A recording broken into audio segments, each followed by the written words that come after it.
Me, Matt here. Killer Kyle. You know what time it is.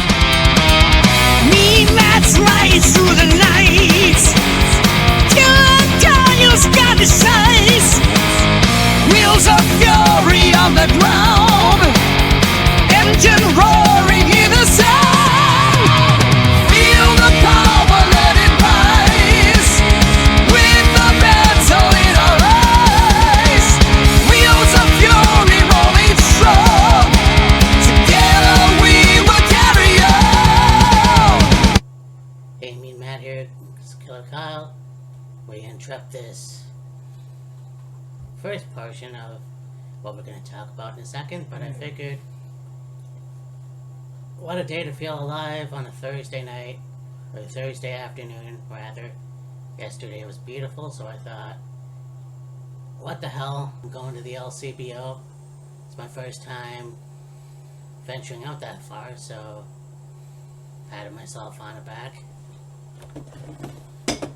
But I got this. I'm not sure if you've had it before. I know that we've drank some Di Serono that you brought. Right, yes. Oh, by the way, my championship wallet holder. Oh, yeah, really. Di Serono Sour. I've heard about Di Serono Sour. I haven't tried it, though. So, Interesting. I was gonna get something else, and then I figured that because we've had Di Serono, this would be an interesting mixer. Yeah, for sure. And it's got lime, which is lemon. Which is sour. Yeah, that's just sour. Pretty good sour there, yeah. I've noticed a lot lately. There's a lot more. Or there's a lot Looks of. like beer. Actually, it does. Canned mixed, like, what is it? Canned pre-mixed drinks. Like the one time Matt and I had Jack and Coke, and like Jack and Coke mixed in the can. Yeah. Then you got like a Di Serono Sour, and there's like we also get, I believe, Crown Royal and Coke that was pre-mixed in a can, and there is a few others. Yeah, so it's definitely got a fizz. It's really no smell. Well, it smells like. I mean, it smells like Di Serono. Yeah. So, we're gonna talk about WWF 1979. Yeah. It was in August. We'll get to that when we get to that, but just want to say thank you for joining. If you're watching, subscribe. Killer Kyle 35. Me and Matt's World. Next weekend's gonna be a big weekend for me. And then, Yes. of course, there's Cleo. So, that's the over here. Get over here.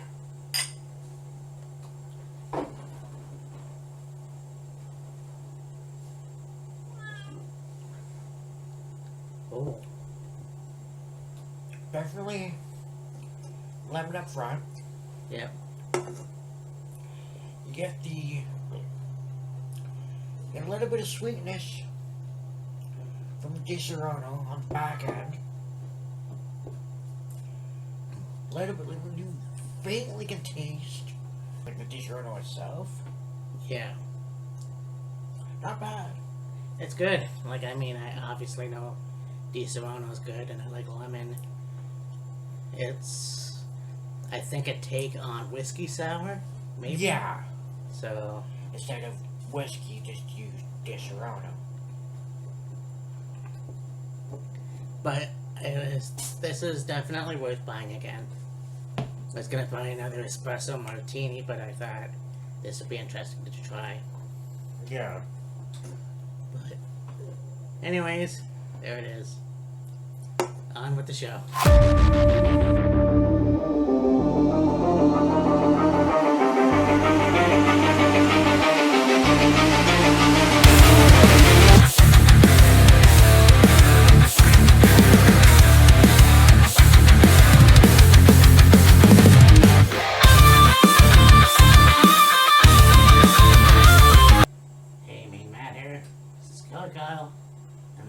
first installment of a new edition of Look Back at You series, 1979. Yeah. And this was actually a pretty good show. Oh yeah, we're talking about WWF. Yes. I said WWF in the beginning of the video, but no, this was in fact World Wrestling Federation. Yeah, it was late 70s, early 80s when it became the World Wrestling Federation. And then it was World Wrestling Federation up until 2001 when it became World Wrestling Entertainment. And it's been that ever since. It was said that WWE has been around a lot longer than WWF, which blows me away. But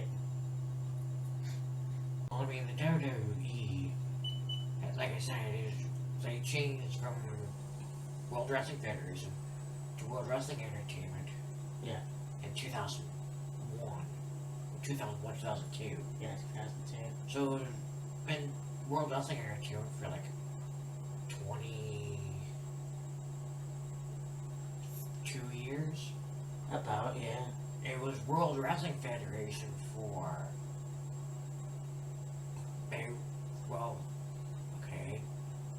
call it 79 to 2002. About. You know, it was not the WWE longer than WWF. It was, WWF was longer. It's been WWE for 22 years. It was the World Wrestling Federation for over 30. Okay, well, that's what I heard anyways. So, people will get their information wrong. We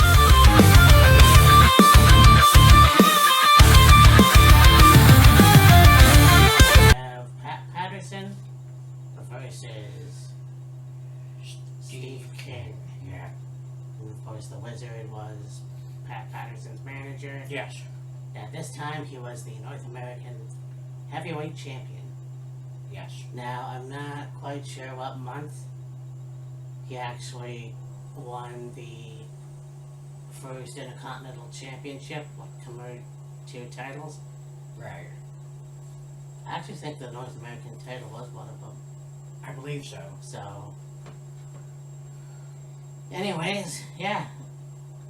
Pat basically started off whooping Steve's ass. Yeah, Patterson basically was kicking Steve's ass for a little bit. Steve did get a comeback one, but ultimately it ended up being Patterson that got the win with a atomic knee drop, basically. Well, not basically. Yeah. One thing that I remember from this time period, like this 70s, was finishes for matches were very basic, I will call it. Yeah. Like, sleeper holds were finishers. Yeah. A basic suplex was a finisher. Yeah. Like, a crossbody. Flying crossbody, yeah. You know, so I just feel like, yeah, that was, and I'm not quite sure when they were used as basic moves, but yeah, back in the 70s, hell, go all the way back to the 50s, that was a simpler time. Yeah. So, I mean, As, you know, the WWF evolved, and even wrestling in general evolved. You know, signature moves, finishing moves became more elaborate, you could say. yeah, You go from, like, you know, a crossbody and a suplex being a finisher to the pedigree, the stunner, the rock bottom, you know, sweet chin music, tombstone, etc., etc. yeah, this was a really good match, but like Kyle said, Pat Patterson picked up the win. Yeah. And yeah, so. And again, I didn't realize that the North American title Like, I knew it was in wrestling, but I didn't think it was in WWF. Yeah. I think this was right around the time, I'd say close to the time, the Intercontinental title became the championship, if you will. Right.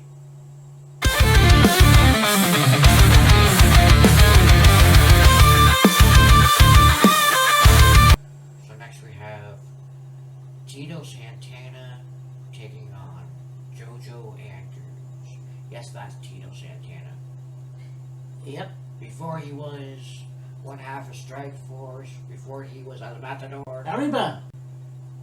he wrestled in the WWF in the late 70s. Yeah.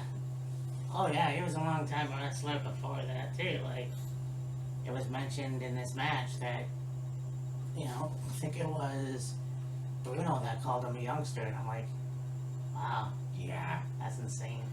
I'm not sure how old Tito would have been. Yeah. At that point, I said probably 20s. I would say so, yeah. Like, 20s, early 30s, I'm not sure.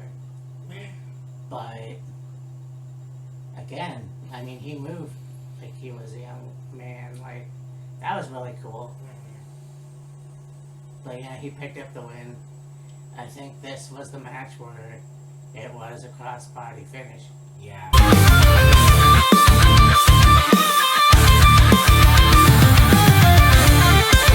Is pretty cool.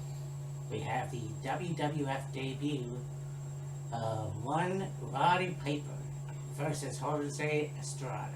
Yeah. And I mean, you look at a guy like Roddy who came from an orphanage in Canada, Yeah. who basically wrestled all over the place. I think he was in Mid-Atlantic, or Mid-South, no, Mid-Atlantic, Mid-Atlantic, yeah. during the 70s, and go even further and watch his matches and see how much of a kid he was. Like, he was still fairly young in this match as well. Yeah. Jose Estrada, another guy that, of course, Roddy wanted to play the big pipes and then got attacked by Jose. Yeah. But yeah, this guy really loved his bear hugs. Yeah. I mean, I don't know, I'm not sure how many there was. Many bear hugs as he got. For some reason, it went to a time draw. Yeah. I'm not quite sure, and I can't remember what the announcer said for the time limit, but for some reason, I think it was 10 minutes. oh, I'm not sure, but I think that was the time limit for all the matches was 10 minutes. oh, And see, that's another thing that changed over the years. Back in the day, matches had time limits. You know, 10 minutes, 20 minutes. By the time you'd hear an hour time limit, and then of course, in event, or the last match of the card, you would see, the announcer would say, this match is a 10-minute time limit or until curfew. yeah. And of course, there was an interview with Vince and Chief J. Strongbow. Right. I think it was before this match, where he was talking about his injured arm. Or no, it was his leg. Yeah, it was like, And how he had to get a cast for it, and I don't really think it was healed yet. So, I don't know if this match was going to actually happen.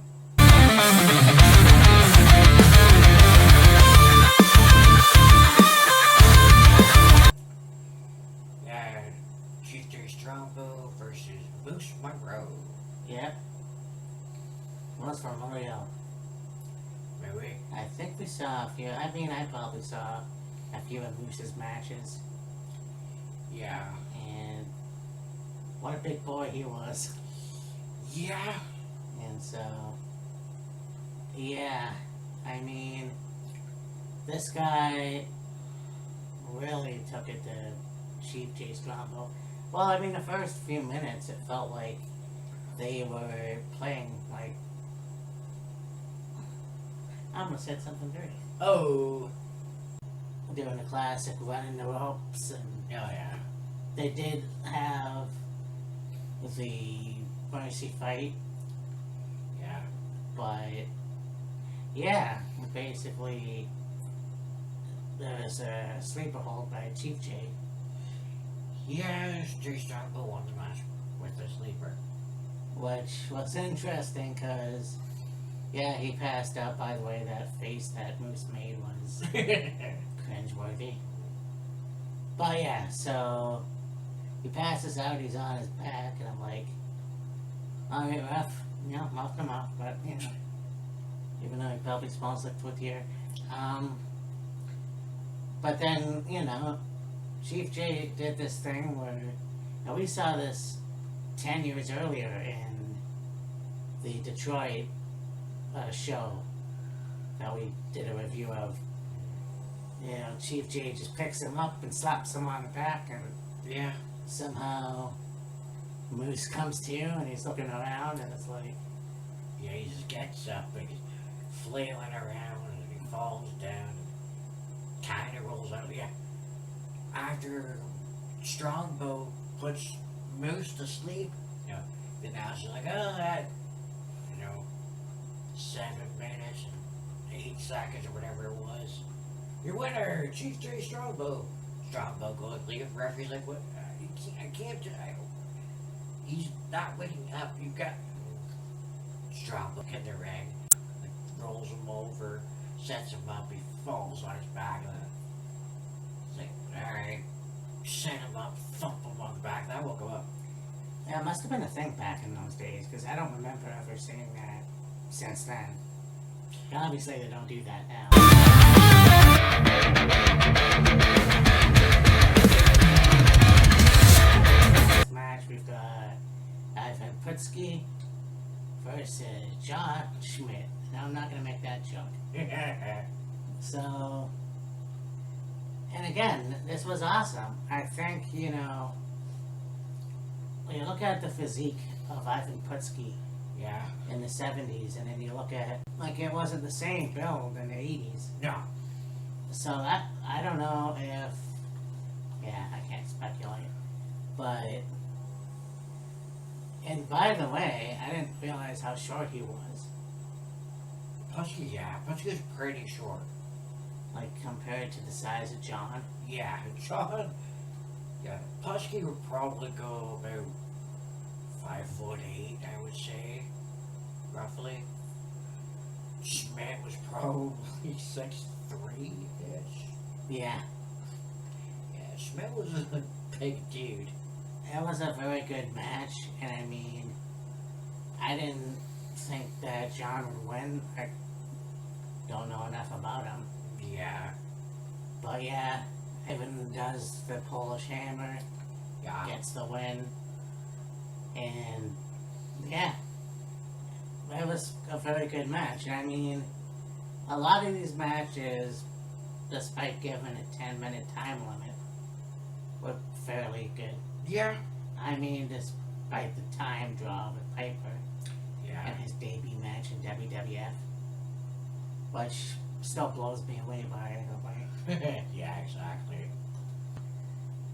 So this has been another episode of Wheels of Fury, Yeah. and the first installment, like I said, of Look Back at 1979. Well, it's like a 2 more, Yeah. but I like WWF back then. It just seems to be to the point. It doesn't drag on. Yeah. Shows were fairly quick back then. Yeah. But yeah, we have All Elite Wrestling, of course. We got All In, Texas. Yes, sir. And we also have, Death Before Dishonor. oh yeah, Evolution. yes. So that weekend's gonna be a busy weekend. Yeah, for sure. Got a lot to get through. Indeed. And next weekend, I don't think there is anything. No. Alright, well, we'll think about it. Yeah. So, anyways, I mean Matt, this is Killer Kyle. We'll catch you in the next one. Deuces. Later. Nice. And just a reminder that we are the Wheels of Fury Heavyweight Champion, Yeah. and we will dedicate this show to Brian Wilson, who we lost this past week. Right, yeah.